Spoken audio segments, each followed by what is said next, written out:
ഉത്തരേന്ത്യയിലെ മറ്റേതൊരു സംസ്ഥാനത്തെയും പോലെ ഒരു കാലത്ത് കോൺഗ്രസിൻ്റെ ഉറച്ച വോട്ട് ബാങ്കായിരുന്നു ഡൽഹിയിലെ മുസ്ലിങ്ങൾ.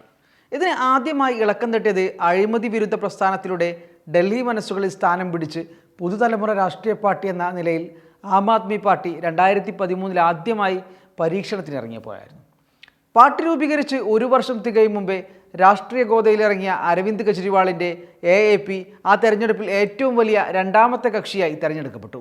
കോൺഗ്രസിൻ്റെ സഹായത്തോടെ ആദ്യമായി കെജ്രിവാൾ മുഖ്യമന്ത്രിയാവുകയും ചെയ്തു.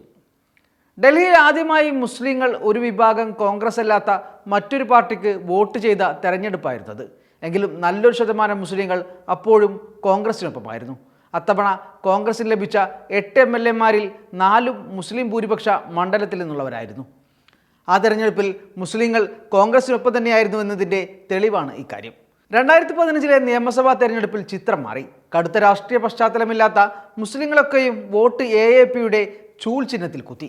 ഫലം വന്നപ്പോൾ പ്രതിപക്ഷം പോലുമില്ലാത്ത വിധത്തിൽ ഡൽഹിയിലെ 70-ൽ 67 സീറ്റുകളും സ്വന്തമാക്കി എല്ലാവരെയും ഞെട്ടിച്ചു കെജ്രിവാൾ. 13% ഡൽഹിയിലെ മുസ്ലിം ജനസംഖ്യ. ഇതിൽ 77% ആം ആദ്മിക്കാണ് വോട്ട് ചെയ്തതെന്നാണ് അന്ന് പുറത്തു വന്ന കണക്ക്. സിഖുകാരിലെ 57% പേരും AAP-ക്കൊപ്പം നിന്നതായും കണക്കുകൾ പറയുന്നു.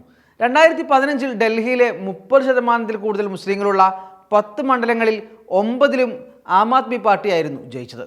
മുസ്ലിം മണ്ഡലങ്ങളിൽ ആം ആദ്മിയെ കൈവിട്ടത് മുസ്തഫാബാദ് മാത്രമായിരുന്നു. ഇവിടെ മുസ്ലിം വോട്ടുകൾ AAP-ക്കും കോൺഗ്രസിനുമിടയിൽ വിഭജിക്കപ്പെട്ടപ്പോൾ BJP വിജയിച്ചു. തെരഞ്ഞെടുപ്പിൽ കോൺഗ്രസ് രണ്ടാമതെത്തിയ ചുരുക്കം മണ്ഡലങ്ങളിൽ ഒന്നും മുസ്തഫാബാദാണ്. ഡൽഹിയിൽ CAA വിരുദ്ധ പ്രക്ഷോഭകരെ ലക്ഷ്യം വെച്ചുള്ള കലാപത്തിനിടെ നടന്ന നിയമസഭാ തെരഞ്ഞെടുപ്പിൽ മുസ്ലിം വോട്ടുകളിൽ നേരിയ ഇടിവുണ്ടായി. മുസ്ലിം പോക്കറ്റുകളിൽ ഇത് പ്രകടമാകുകയും ചെയ്തുവെങ്കിലും മൊത്തത്തിൽ പാർട്ടിക്ക് കാര്യമായ പരിക്കേറ്റില്ല. മുൻ തെരഞ്ഞെടുപ്പുകളിൽ നേടിയ 67-ൽ 5 സീറ്റ് കുറഞ്ഞ് 62-ആയി AAP-യുടെ നേട്ടം. വീണ്ടും ഒരു തെരഞ്ഞെടുപ്പ് വരുമ്പോഴും മുസ്ലിം വോട്ട് എവിടേക്കെന്നത് ചർച്ച തന്നെയാണ്. അസദുദ്ദീൻ ഒവൈസിയുടെ മജ്ലിസെ ഇത്തിഹാദുൽ മുസ്ലിമിൻ സ്ഥാനാർത്ഥികളെ പ്രഖ്യാപിച്ചതിനാൽ AAP-യുടെ മുസ്ലിം വോട്ട് ബാങ്കിൽ വിള്ളലുണ്ടാവാൻ സാധ്യതയേറെയാണ്.